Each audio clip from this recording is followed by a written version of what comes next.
the fifth and final session of the stages of acute disease. And so having seen someone get sick with COVID or something else, right, where they start off with a runny nose, and we're using particular kind of diaphoretic herbs, and then they get a sore throat and it goes a bit deeper and they feel hot and they get their fever spiking up, and then it goes a bit deeper and it settles on their chest and they get the COVID cough or the absence of the cough on the lungs and that dry mucus.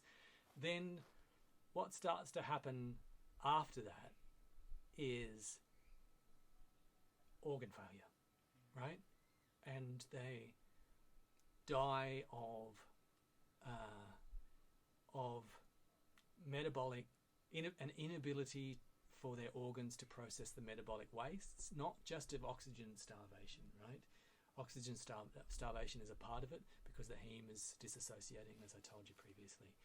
And so when it's got to that level, then we're saying we've got to the end stage, the final stage. And so I'm calling it blood, right? Which is what in one of the Chinese texts they speak about. The final phase is the blood phase.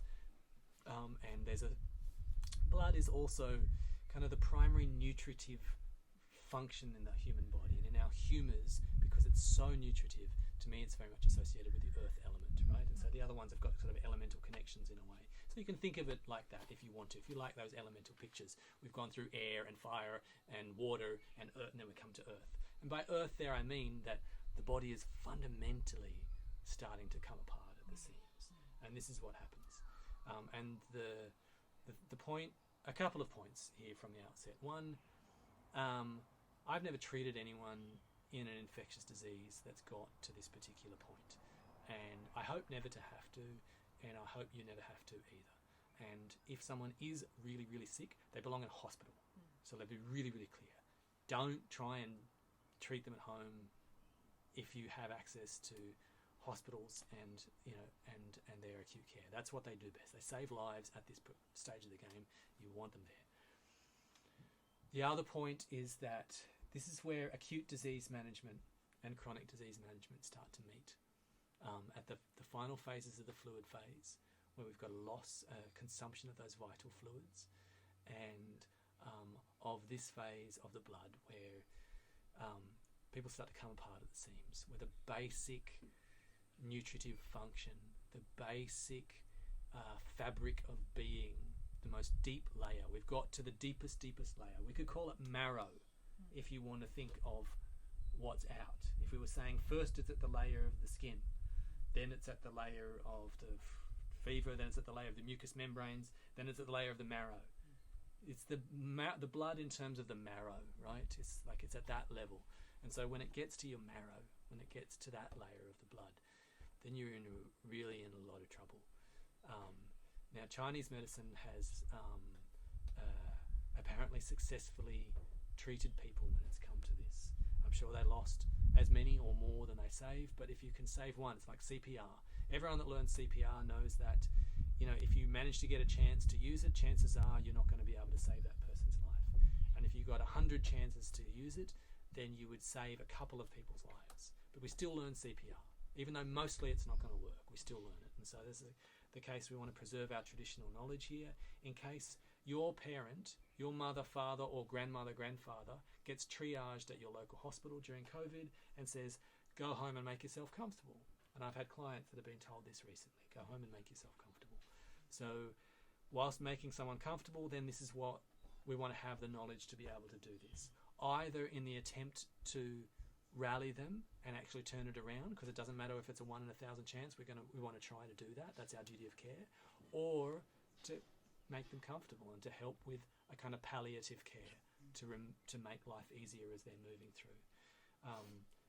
Does that make sense? Yeah. And it's also about preserving our tradition as well. Thank you. It's very much about preserving our tradition as well, because our tradition was definitely used on the front lines. And although I said that don't keep anyone out of a hospital, and I mean that, at the same time, I think integrative medicine is my hope for the future. And at some point, I remember being doing my internship in Beijing, seeing someone in like a myocardial infarction being rushed to the ER and it's inside a hospital with all the modern equipment, and at the same time as they're being rushed, they're slipping these teensy little slithers of deer antler and ginseng under their tongue whilst this person is on the hospital bed being raced to about to be defibrillated or something like that. So there's an example of integrative care, right? And so this knowledge needs to be preserved. So what are we talking about when we're talking about the blood? Well, at one level, so I've given you that broad piece of like it's the marrow, it's the deepest layer when it's not on your skin, it's got all the way in, it can't get any deeper, right? It's in the blood of your heart, it's in the marrow. Perhaps one of the symptoms that you can have here are symptoms that were classically associated with the blood, and so you could see convulsions taking place. And so if this is the case, then the herb that I know that was traditionally used here is mistletoe, a herb that has the depth necessary to reach in at this particular layer and to be able to help someone. A sacred herb of the Celts, perhaps the most sacred herb of the Celts, right? And so mistletoe if there's convulsions and heat and red cheeks. And along the way, incoherent thought. We're seeing changes in consciousness. We're seeing those smoky vapours accumulating in the metaphorical heart, the seat of consciousness, in the brain, right? And so that's where you're seeing changes in consciousness are really, really happening. They can start to happen at the previous layer of the fluids as well, but this is where it really starts to we see mania or the consciousness warping, right? And we can also see, so the convulsions are kind of a plethora of blood happening in the brain at this point, right? So this is why it's also blood from a traditional perspective. And when we're talking about blood, we're talking about literal blood, but also blood as a metaphor for... Principle, yes. Yeah, The principle of that deep nutritive function of the body. Yeah, okay. We can also see hemorrhages recorded at this particular point. And so this is where, at the start, the primary focus at the early phase was on constriction, and that we were using herbs to open the pores because the wind, the infectious agent had produced more waste products than the pores can cope with. And the pores are all the pores on every cell in every body and all around, the pores of the liver and the pores of the lung, right? And so we want to open up those channels so that the waste products can come out, right? And so the problem was constriction, and we want to open it up. At the end stage, what's happening is it's open. It's too dilated. Everything's too dilated. And as Temison said, they're kind of hemorrhaging atoms. And when he said atoms, Galen said he meant elements. And when Galen says elements, I would say think of pneuma, think of chi. Vital force. The person is just hemorrhaging vitality. It's just they're going. We can imagine it's like also, one thing begets the other. So after a lot of sort of constriction, and we know this, that if we're holding on our muscles really tight for so long, then there's the opposite, and that's right. We become really kind of exhausted. Exactly. Yes. And so we can no longer. So in response to the first thing, sometimes the body can go like this. In the same way, the government's response, potentially to a crisis, we all go like this.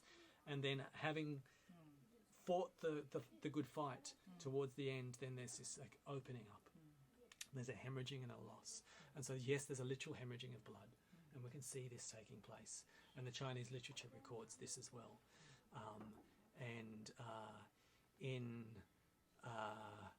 In Ayurvedic medicine, there's ways in which you can speak about pitta gata rakta, pitta getting into the blood at this particular point. So we've got this loss of fluids taking place, and so one of the things is that if possible we want to try to stem hemorrhage, right? And so this is definitely something that is in our tradition. It's ideally not our choice to use herbs for, but we've got them, right? They're called styptics, and so this is not the case where we want to use cayenne. And so if you've read your Thompsonian medicine and your pioneer medicine, and you know that cayenne can be used to mop up the capillary bed and used in particular forms of hemorrhage in childbirth and other things. This is not when you try that.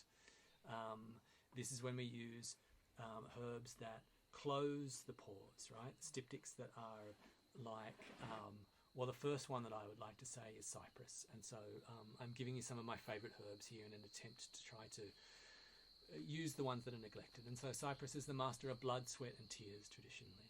Blood, sweat and tears. And it has a non-tannin based astringing quality. But it's not just astringing fluids, it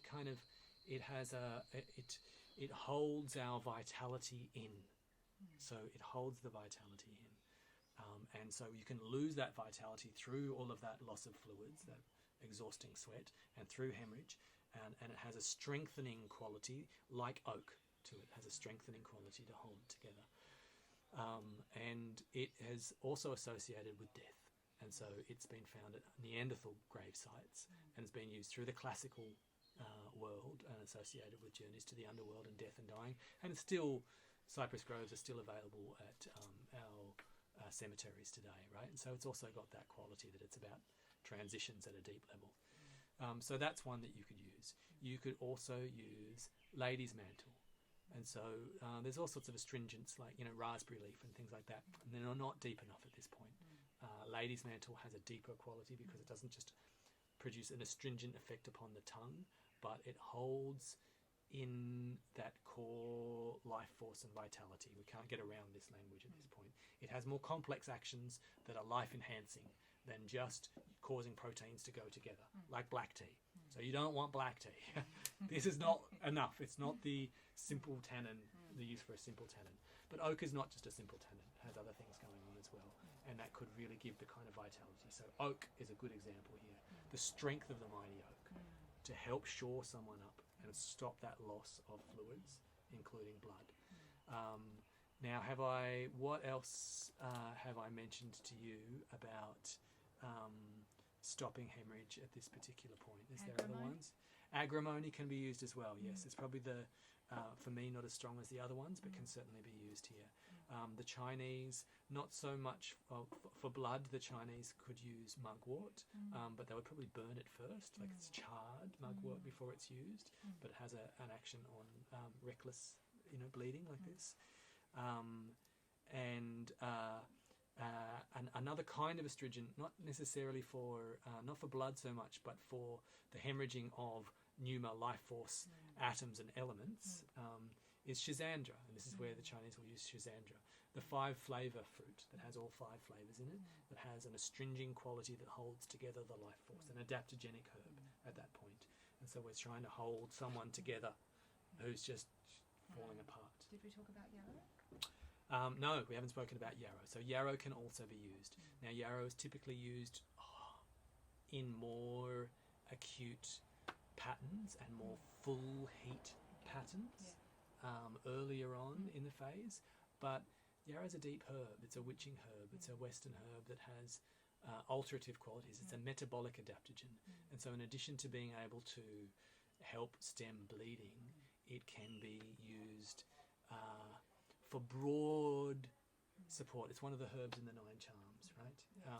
It has this broad action as an alterative. It alters the blood. It cleanses the blood. It builds the blood. And by doing that, it gives that broad organ support that we want at this point, because someone's going to die of organ failure because 1,000 things aren't working. And yarrow is one of those herbs that helps 1,000 things. That's what an alterative is.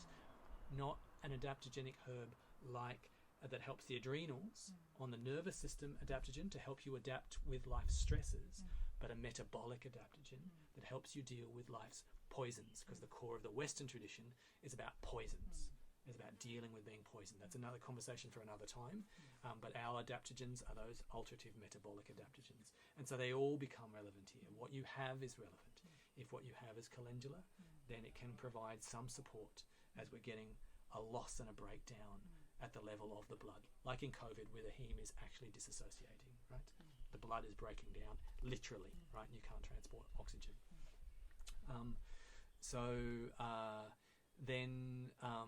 We also of relevant here are the other herbs that we spoke of in the fluid phase, which are reaching in and trying to provide support at the body, because the vital force, the body's core intelligence is starting to get lost, right? Its ability to integrate all of these, juggle all of these biological balls.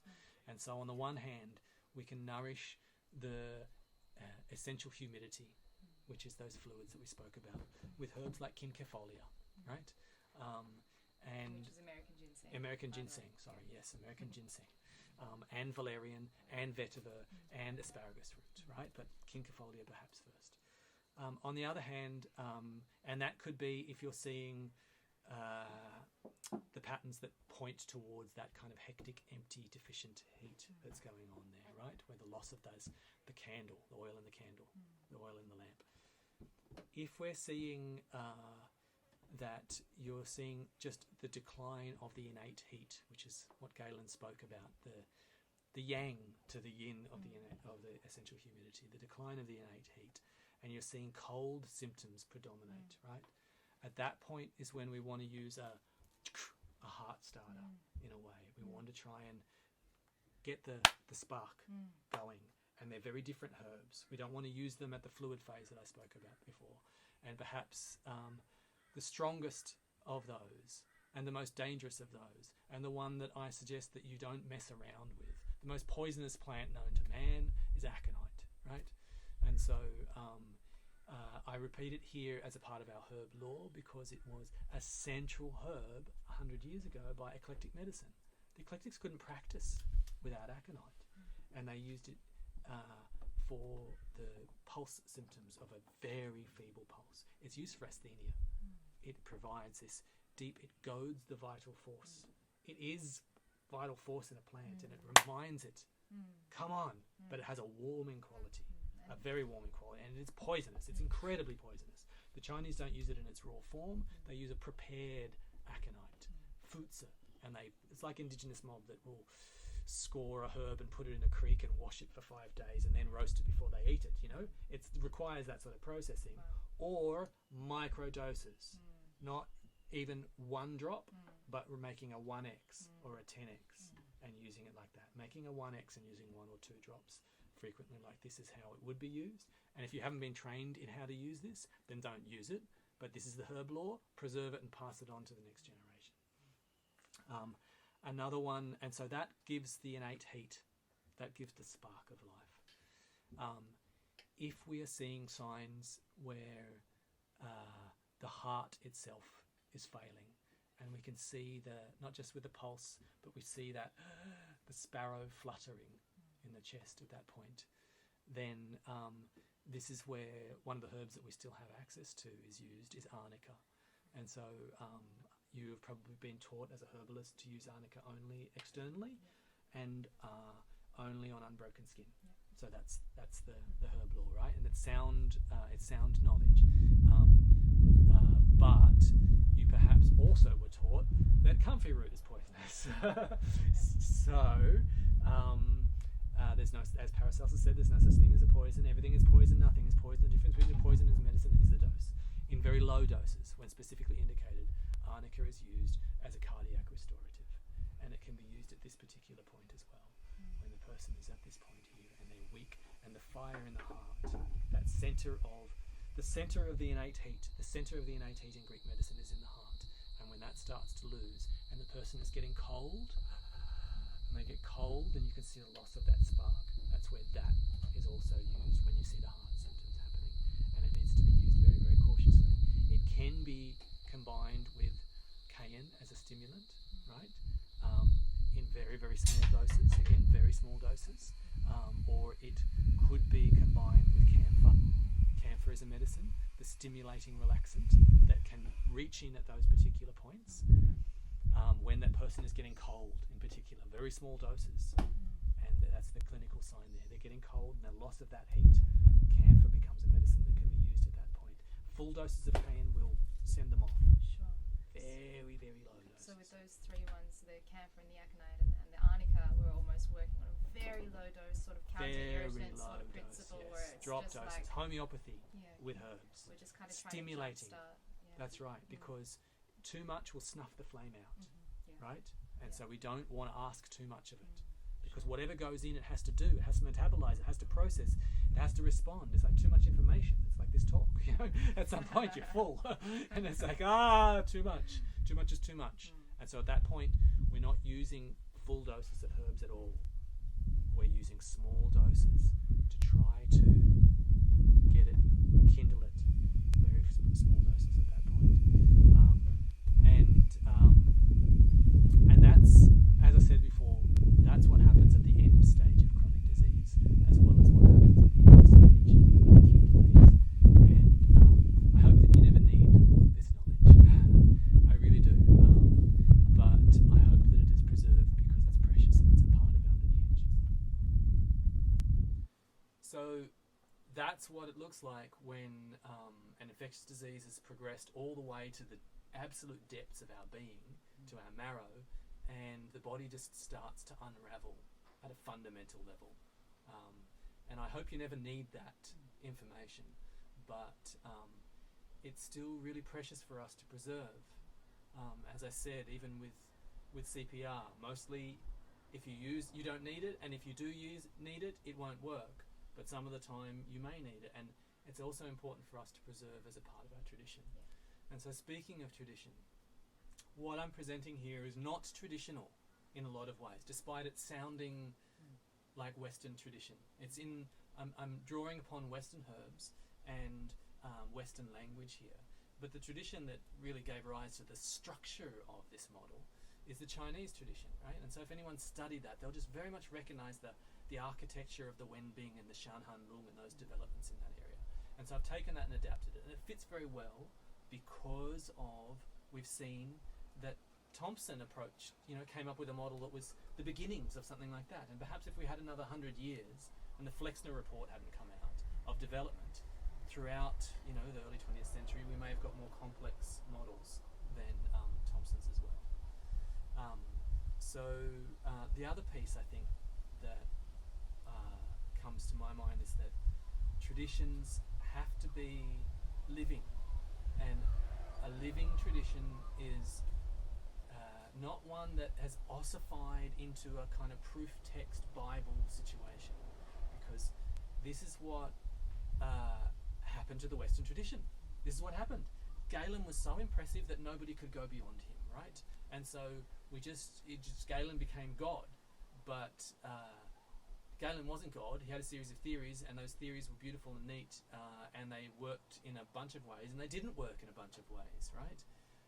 And so then we ended up just leaving our tradition and jumping into a completely new model, right? And that has its pros and its cons. But what would have been better, I think, is that something that happened in China, where you've got an accretionist culture where they don't let go of the old, but they add the new on top of it, right? And so you've still got the old ideas, but then there's new ideas layered on top that have different applications, right? And so the Chinese say, learn from the ancients without getting stuck in the past. That's the modern catchphrase about this, of how to keep going. So we want to be able to do this with our tradition. And so our Western tradition, in order to revitalize it, we can't just go back and say, well, if it's not in a Hippocratic treatise, then it's not ours, obviously, right? And so that means that we can learn from other traditions. And we need to, so that we've got that, the right balance, as you were saying so beautifully before, about too much constriction or too much flaccidity and openness, right? And that we need this as individuals in the world, and we need it at the level of our pores and our organs, and we need it with our tradition, right? The membrane. Have you got anything to add to that? Yeah, I just think that speaks to the bigger sort of meta idea of what's going on in the world right now, our tendency to want to choose one thing over the other. So whether it's old or whether it's new, constriction or opening, and it's really about the balance and the integration as well, which I think is something that we need so much said. today. The unity of opposites, right? Exactly. Of finding the balance between those. And the final thing, as a wrap up on a non-traditional take on our tradition, is that the the entirety of the classical era, the incredible cultural explosion that took place in the 5th century BC of Greece, where Hippocratic texts and all of the philosophy and all of these amazing ideas all just explodes, right? We've been telling ourselves a lie, and we've been telling ourselves that something special happened in Greece, something just magical and mysterious. But as a range of courageous scholars, with Martin West being the one at the front, have shown, what happened is Oriental ideas came into Greece and fertilized the Greek imagination, right? So we've got ideas coming through Persia and through Turkey, ideas coming from India, right? All the way across, ideas coming from Mongolia, right? Arborist, all the way from Mongolia. And it was this meeting of ideas, because it's always on the crossroads. It's always on the Silk Roads. It's always where ideas come up and bump up against each other and create that friction, and they cross-fertilize and they pollinate, right? That's where culture thrives. And so I would hate to mislead you that what I have presented here is entirely traditional. It's not, but it is an attempt to continue our tradition in very much a living, breathing, open, adaptable manner. Well, I'd say that's us. Yeah. On that note, I thank you for joining us on this wonderful discussion. And if you are curious about learning more about the West's tradition, then you can reach out and get in contact with me. drjimmy.com, you can find my website there. You can find new ways to study, or you can find me on Facebook. All right. Thanks, everyone. Thank you.